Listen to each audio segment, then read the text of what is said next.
ಆಚಾರ್ಯ ಶ್ರೀ ಕುಂದಕುಂದರು ಸಮಯ ಸಾರದ ಕರ್ತೃಕರ್ಮ ಅಧಿಕಾರದ ಗಾಥಾ ಸಂಖ್ಯೆ 108 ಹೇಳುತ್ತಾರೆ, ಕೇಳಿರಿ. ಜಹಾರಾಯ ವ್ಯವಹಾರ ದೋಸ ಗುಣಪಾದ ಗೋತಿ ಆಲವಿಧೋ ತಹ ಜೀವೋ ವ್ಯವಹಾರ ತವ್ವ ಗುಣಪಾದ ಗೋ ಬಣಿದೋ.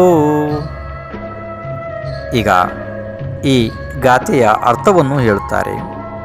ಹೇಗೆ ರಾಜನು ಪ್ರಜೆಗಳಲ್ಲಿ ಗುಣದೋಷಗಳನ್ನು ಉತ್ಪನ್ನ ಮಾಡುವವನು ಎಂದು ಹೀಗೆ ವ್ಯವಹಾರದಿಂದ ಹೇಳಲಾಗುತ್ತದೆ. ಅದೇ ಪ್ರಕಾರ ಜೀವನಿಗೂ ಸಹ ವ್ಯವಹಾರದಿಂದ ಪುದ್ಗಲ ದ್ರವ್ಯದಲ್ಲಿ ದ್ರವ್ಯದ ಉತ್ಪಾದಕನೆಂದು ಹೇಳಿದ್ದಾರೆ.